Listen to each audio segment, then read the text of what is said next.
We're now going to wrap up this unit with one final demo, this time of a text area.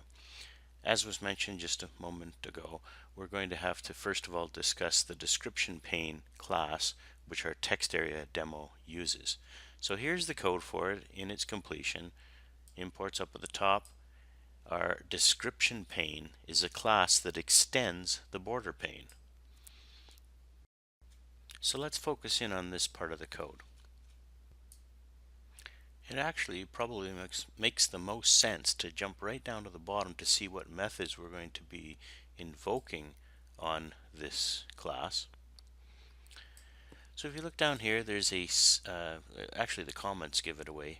This sets the title, this sets the image view, and this sets the text description.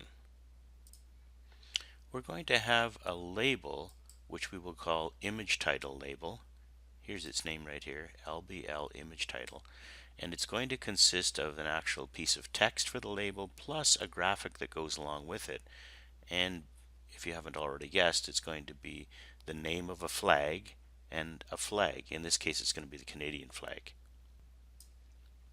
But there'll also be a third piece of information, and that's going to be some detailed description about the flag, and that's going to be handled by set the text description here. So there'll be a method called set description that handles that, which we will pass a string of text. No doubt a generally very, very long string of text, since it's going to be a verbose description of the flag. So those three methods, when invoked, are going to set a number of things that are going to have to be shown in this particular graphic. Basically a title, an image, and a description for the image. So now let's focus in even more tightly to the part that's of interest to us here. So here's where we declare a label.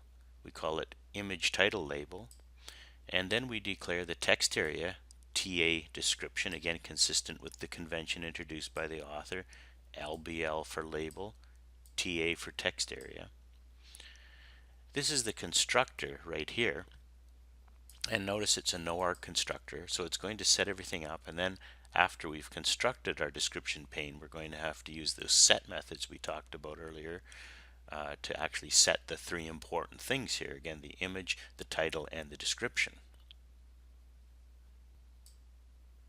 The image that goes with our label is going to be the content, and notice we've done a set content display top. So that means the flag is going to appear on the top of the label, and the preferred size has been specified to be 200 by 100.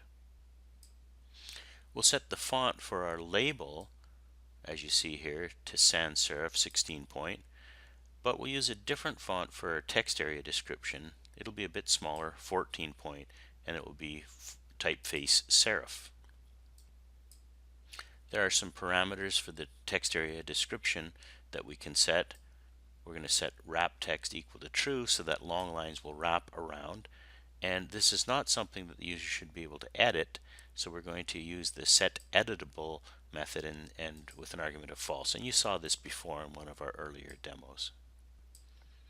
We're then going to drop our text area into a scroll pane, which we create right here, and that will provide the vertical and horizontal scroll bars to make it easy to go through the text and see what's there. Now recall that our description pane extends border pane. That's right off the screen right now. Well, let me bring it into view to remind you. So here it is. Description pane extends border pane.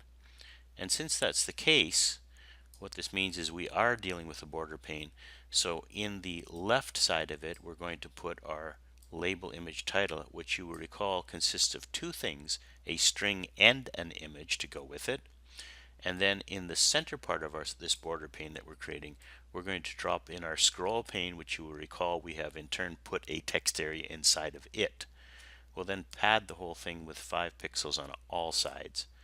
And that describes our description pane. So now that we know what happens in description pane, let's turn our attention over to our actual demo to see how it gets used. Well, we have the usual imports, the usual extending of the application, the usual override of the start method, and all the stuff down at the bottom that you're familiar with. So clearly all the work is really being done in our description pane class, and all we do for the demo then is what you see in this blue section of code. So we simply create the description pane in this line, and then we call those setters that we talked about in description pane. So we do a set title Canada to give the string that's going to be used as a label, and then we give a description string, which again, it's highly abbreviated. I mean, in reality, we would not likely just simply say the Canadian national flag ... but just for brevity, that's all we'll put in that text area, recognizing that it could contain potentially a lot more text. And then another setter is called here, description pane .set image view, and here we're going to pass it a new image view with an argument of image /ca.gif, and this is a little picture of a Canadian flag. And then finally, we're going to call the .set description method of our description pane and drop the description in that we've created right up here using that setter. Then everything's ready to go, so we simply drop our description pane, now that it's complete, into a scene of size 450 by 200, and the rest you're familiar with. So that's it. Let's try the demo out and see what it looks like. So there is what our demo looks like. This is a label. That's the text piece of the label, and the graphics piece of the label is here. This is the text area over here. Notice that we have a vertical scroll bar and a horizontal scroll bar because the text area was defined too large to fit either vertically or horizontally within the space allocated in the window here. Now if I pull the window down and make it a little bit bigger, you can see that at one point the vertical scroll bar is no longer needed, so it vanishes, but we still need the horizontal bar.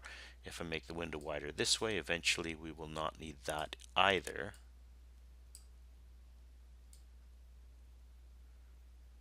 And there, both scroll bars are now gone.